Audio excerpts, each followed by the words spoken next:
Welcome, and you're listening to the Beyond 50 radio program. Thank you for tuning in. I'm your host, Daniel Davis. For those of you out there feeling footloose and fancy-free as you're approaching midlife or thinking about retirement, or even before then, you could even be in your 20s, if you will, decide you want to jump into an RV and travel the country, but finding yourself kind of stuck because you're not sure how to go about, well, maybe raising the money to get into that comfortable lifestyle. Well, as usual, Beyond 50 comes through with solutions, as we usually try to here on the program, to give you a little bit of educational support for being able to do that particular thing, and that is traveling in the RV lifestyle. Joining us here on the Beyond 50 radio program today is author of a second edition of Support Your RV Lifestyle, as the book is titled. It's an insider's guide to working on the road. So apparently your money troubles can be possibly put behind you as you do that. I'd like to welcome to our program today our guest, Jamie Holland. Jamie, thank you for joining us here on the Beyond 50 radio program today. Well, thank you, Daniel. I'm delighted to be here. You bet. Now, how long have you been an RV insider, so to speak? My late husband and I started traveling in 1992, and so it's been, 17 years. 17 years on the road, so you've probably seen a lot of things most people would only dream of. Absolutely, and that's just the really neat thing about this lifestyle is that you can go see all these things, and I have to say that working on the road actually gave us a lot of opportunities to do things that we never would have either. We worked in the Grand Tetons. My favorite was Alaska, and we got to kayak in Glacier Bay among dolphins and whales. So that was something we never would have done if we hadn't been there for an extended period of time. Now, how is this, it seems almost obvious at first, but how is this lifestyle different from a person, say, staying at home who occasionally jumps into the RV for, a weekend or maybe a week or a month-long vacation? That's a good question. It's a lot of its attitude. There's really a whole subculture for RVing, just like any sport or other lifestyle. And there's support for getting mail. There are internet sites. You can be on the road and still be in contact by cell phone and internet. And you know that you have the freedom to go anywhere. Where with a house you're more confined and you have to pack up and unload. When you're living the RV lifestyle full time, your house is with you. Right. And so if you don't like your neighbor or the dog's barking, then you can up and leave and go somewhere where you like it better. Speaking of that, what's been some of the more interesting circumstances you found yourself as far as when it comes to the concern of neighbors? Well, now, my late husband, he passed away, and so I travel with George, and we usually stay in parks, RV parks now. He's not as comfortable staying in the boondocking or staying like in a Walmart. I think the only time we ever had a real problem with my late husband and I, we camped at a casino, and we decided to go around the back where the lights weren't as bright and we wouldn't be disturbed by traffic. And we got a knock on the door about 3 in the morning, and this fellow was very nervous, the security guard, and they'd had a problem with a little girl being kidnapped a month or two before, so they were really leery about people parking, and so we had to move. But we've had some gorgeous spots. We parked right along the ocean, just down from Big Sur, and been up in the trees and the mountains, and out in the desert, wonderful stars where you could just almost feels like you could reach up and touch them. So really most of our experiences have been positive. Mm-hmm. Now, in the RV lifestyle, as you have traveled and actually worked on the road, do you find it in some ways to be a less expensive way to live while you're enjoying an adventure than a typical person who just lives in a home and then they use their RV for recreation only? It can be. Absolutely, it can be. You can make it expensive. There are resort parks that are very expensive. There are $1 million rigs. But actually, someone can get started with a used rig for fairly reasonable, and especially now because prices are very depressed with the economy, and you can pick up some real bargains if you have the money. And then as far as the rent goes, camping, you have a lot of flexibility in keeping your costs down. and that's a really exciting thing about RVing. We have solar panels and a generator, and so we can go out and boondock, say, in the desert or the forest and not pay a cent or maybe a very small fee for camping. And so that makes it cheaper. Things do go wrong. I mean, you have problems.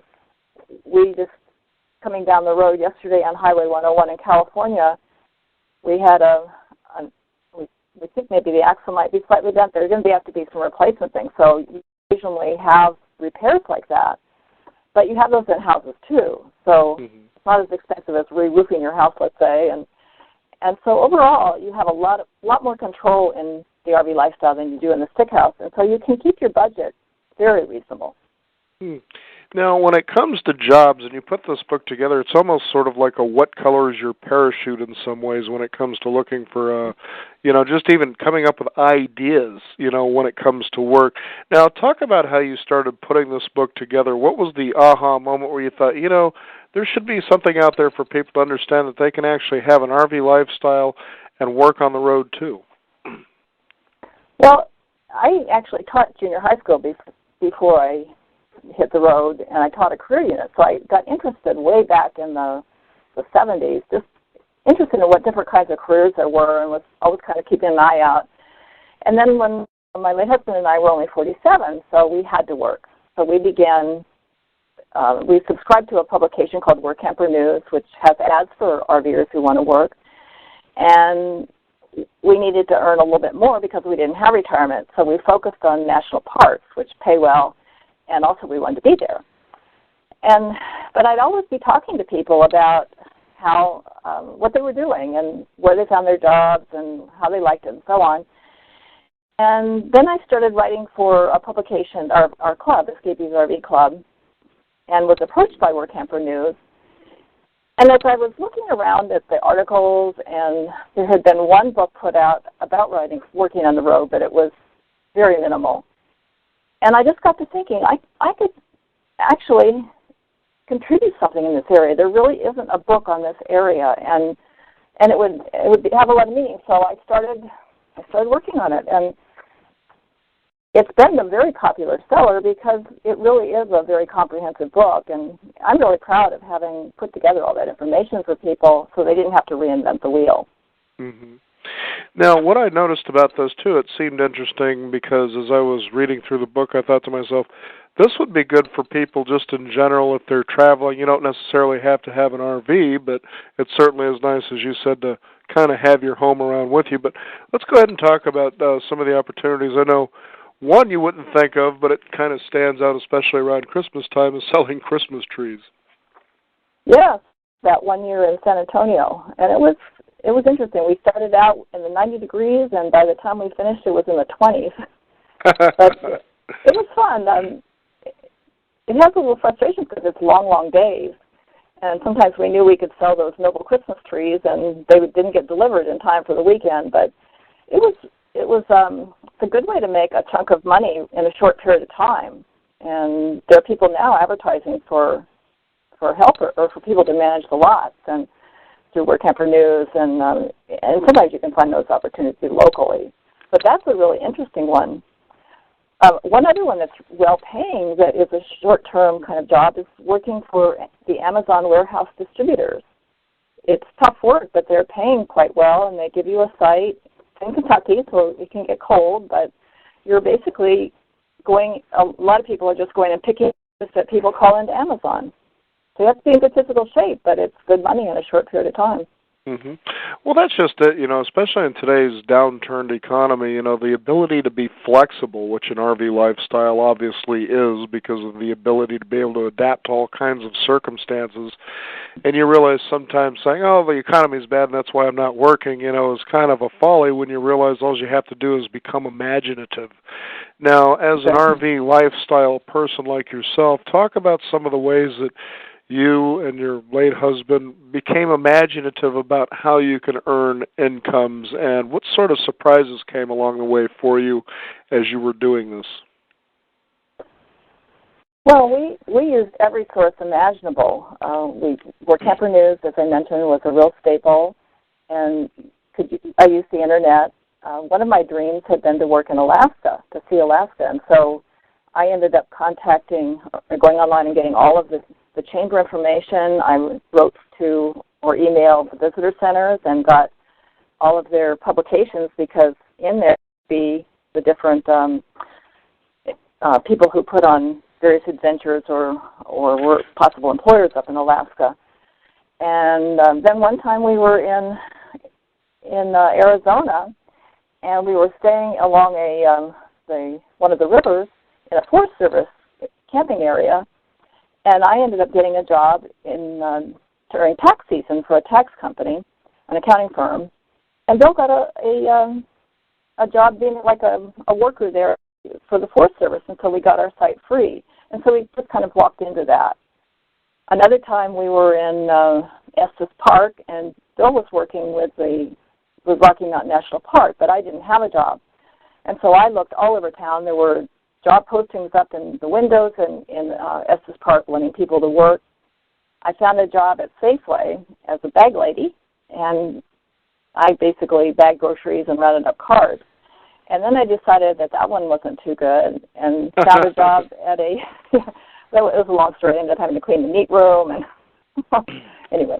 So I ended up going to the Stanley Hotel and giving tours, and that was a lot of fun. And while we were there, I climbed Long's Peak, which was one of the 14,255 feet high mountains, which I never would have imagined doing, but I just kind of fell into it. So you're open to adventure and you are flexible.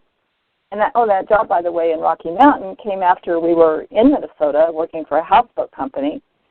The houseboat company didn't keep their promises, and so we finally ended up saying, basically, take this job and shove it.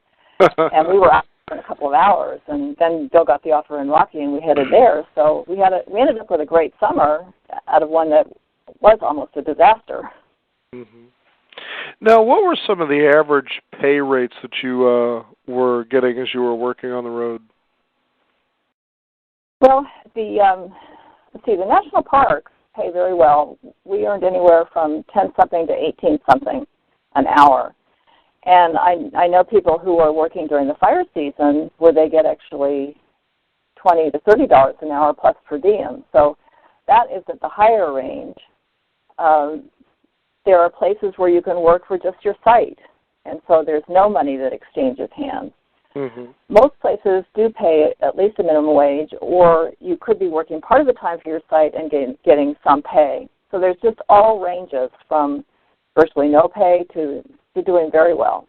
Mm-hmm. So definitely it's not a way that you get out there and get rich, certainly on the road, but you can, as you were saying, live very, very comfortably, it sounds like.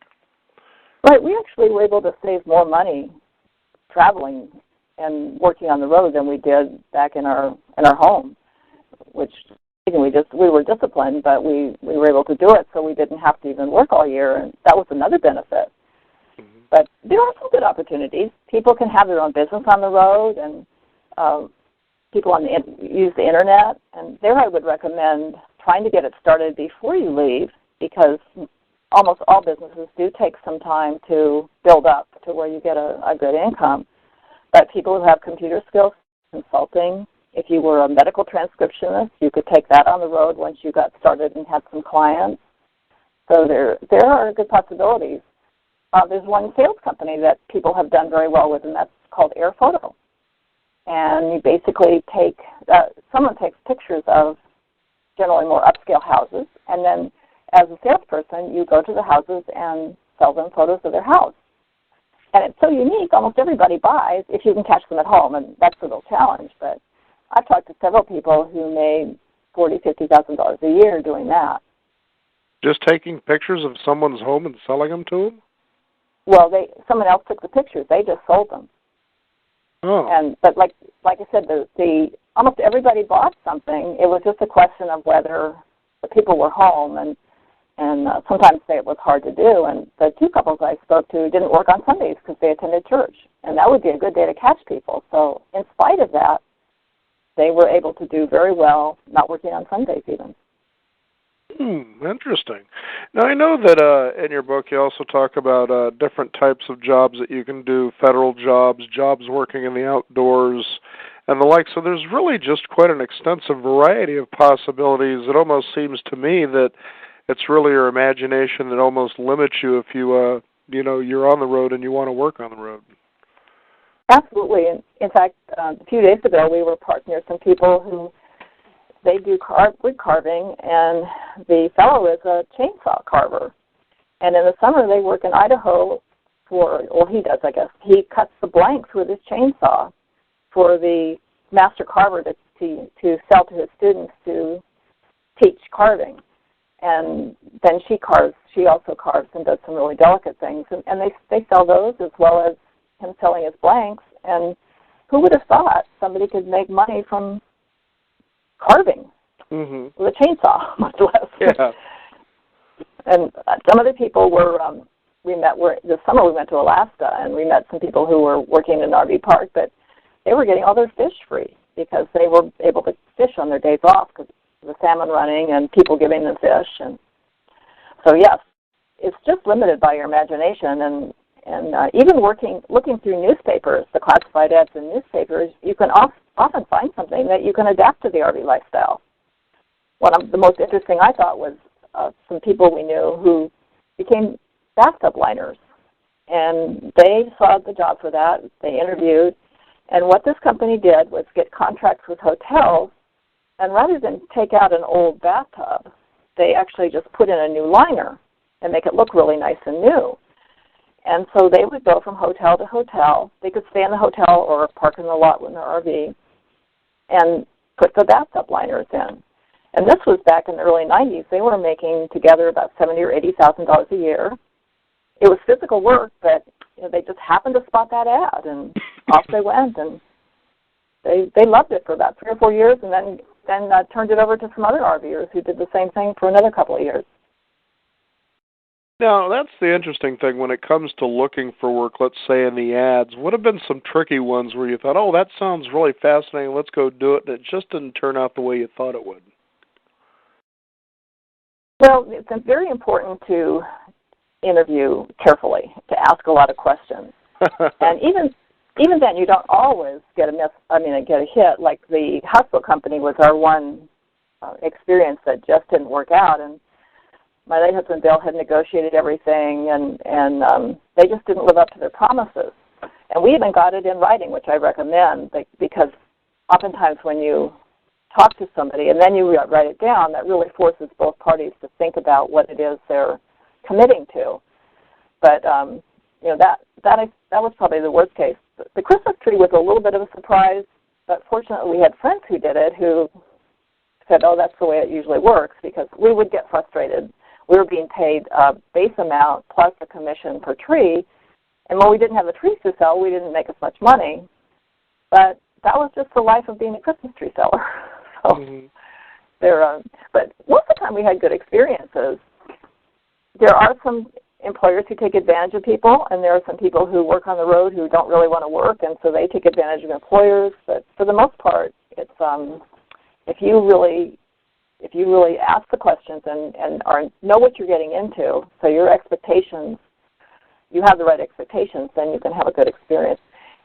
And you also have to remember, one of the reasons we're doing this is to see the country. So even if it's not perfect, there's places to explore, or maybe you picked a place near your family so you can visit them, and so you have that. So sometimes you have to just let it roll off your back and realize that, hey, this person, it's their business, they can run it the way they want, and I'm just going to take advantage of the time I'm here and have a good time. Yeah, it just, you think about all the possibilities here. It makes you wonder sometimes why we even stay at home. Oh, yeah. I knew that. Now, as a person gets started, obviously picking up a book like this, Support Your RV Lifestyle, what are some common questions a person should be asking as they go to explore some of these job possibilities besides how much does it pay? Well, I think one of the first essential questions is to know how much you need. Mm-hmm. Because as I mentioned, the compensation for jobs ranges from getting virtually nothing all the way up to fairly good pay. But so you need to know how much you need to make so you can focus on the jobs that will do that.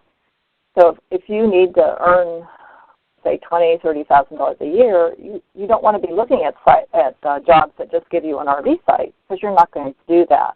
Right. And then you need to look at what you want to get out of it, what skills you have, and do you have transferable skills? Even if you've never done this before, there are plenty of places that will hire you. In fact, you can go into a tourist area or like a national park, and usually the concessionaires are begging for someone, or the tourist companies. They've lost people, and you could walk right into a job. So it's not a matter of that the work isn't there or that you can't find them, but you need to think about what it is you want to do. How much do you want to work? Do you want to work a full-time job, or are you in the stage of life, an income where maybe you only want to work a few hours a week? Maybe working for your site is ideal. So I think that's the first thing to clarify, is what it is that you want, and then start looking to make sure that the jobs that you're applying for match that. It's just such a fascinating thing to think about here. And you were talking about concessionaires, and I know as I was reading in your book about that, you kind of seem to have mixed reviews about how that works. Yes, they are usually under pressure to make a lot of money without without putting out a lot. So oftentimes they want a lot of work out of you. And then I found when we worked in national parks, towards the end of the season, they lose a lot of people. And so there was great pressure on their workers to work more and more hours. And some people are afraid to say no. And if you're really dependent on the income, then that puts you in a bad position. It's always good to have a little nest egg so that you aren't trapped by something that's horrible. Mm-hmm. Because if somebody is being either verbally abusive or they just are taking advantage of you, you have to be willing to draw the line and leave if necessary. Mm-hmm. Yeah, nothing worse than being stuck in a beautiful place like Yosemite and a job that you just can't stand. Yeah, absolutely. So, but that's the nice thing. You could probably go find another park, and especially at the end of the season. Nowadays, they are hiring a lot of foreign students, but they still have openings. And when those kids go home, for people, a lot of RVers would just like to work for short stretches so they don't have to stay in one place for 5 or 6 months. And that's an ideal situation, because you could work for September and maybe October in a place like that after the kids have gone back to school, and still be in the beautiful place. There won't be as many visitors, and have a good work assignment. Mm-hmm. One of the things, though, I think about when I take a look at this is you look at the price of fuel. Obviously it doesn't seem to be going down. Is this something that you think will be sustainable over a long period of time? Should gas prices continue to rise, or will there be just different alternatives instead? All right, you mean as far as working on the road? Well, as far as being able to sustain, being able to travel is what I mean.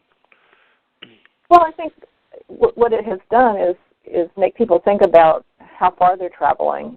Mm-hmm. And if you're looking for a job, you may not be crisscrossing the country, but slowly work your way across, and maybe just travel a couple of 300, 500 miles to the job instead of 3,000. But I don't know that gas prices are going to go down, so you factor that in. And if you're really wanting to do it, you can find a way. Like I said, there is always work, and it may be that you stay in the West and work that for several years and take advantage of exploring that, and then you move on to a new area rather than, like I said, just constantly changing locations.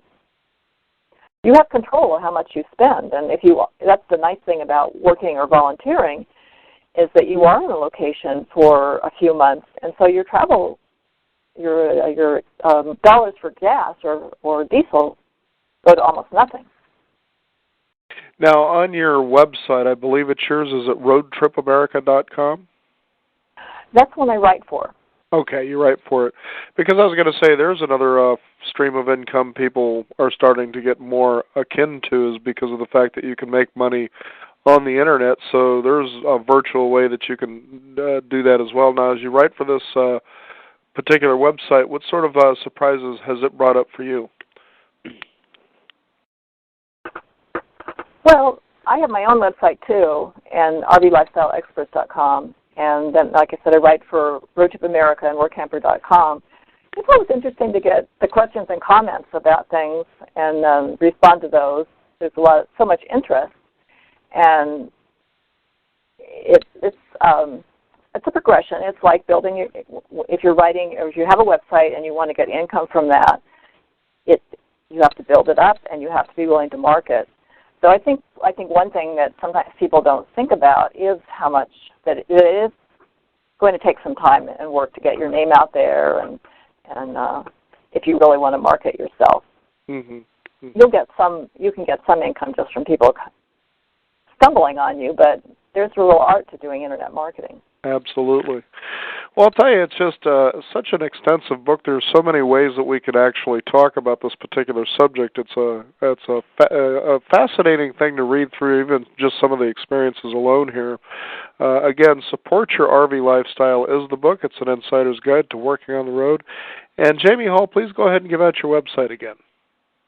It's rvlifestyleexperts.com. rvlifestyleexperts.com, all one word.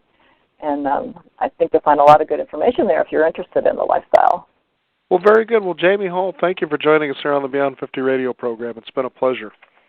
It's been a pleasure, too, Daniel. Thank you so much for inviting me. Yep, and stay back on the road again. Okay, will do. All right. I want to thank you, the listeners out there, for tuning in. I also would like to thank one of our following sponsors here, Angels Health Institute. Wheatgrass, sunflower sprouts, and pea sprouts equal life-changing nutrition. At Angels Health Institute, we pride ourselves on growing the best-tasting wheatgrass, sunflower sprouts, and pea sprouts in the country using advanced technologies like sound frequencies, subtle energy, and ocean water. We are producing the most nutrient-dense wheatgrass and sprouts we have ever seen at Angels Health Food Institutes. Some of the things that wheatgrass is good for: oxygenating the blood, building blood nutrients, alkalizing your body, reducing high blood pressure, building tissue, adding digestive enzymes, and much, much more. Just simply contact Angels Health Institute when it becomes your natural choice to taking care of your health. They also sell wheatgrass and sunflower sprouts and pea sprouts in trays or cut and package. Just simply call 1-877-890-8209. That's 1-877-890-8209. Or just simply visit their website at angelshealthinstitute.com. I'm Daniel Davis. Thank you for tuning in. You've been listening to the Beyond 50 radio program. Be sure to also visit us at our website at beyond50radio.com. That is the number 50 with a 50, and sign up for our free weekly e-newsletter. Also be sure to visit us at our blog. We also welcome your questions or comments. Just simply shoot me an email, daniel@beyond50radio.com. Again, thank you for tuning in. This is the Beyond 50 radio program. I'm Daniel Davis, and remember, live your day past halfway.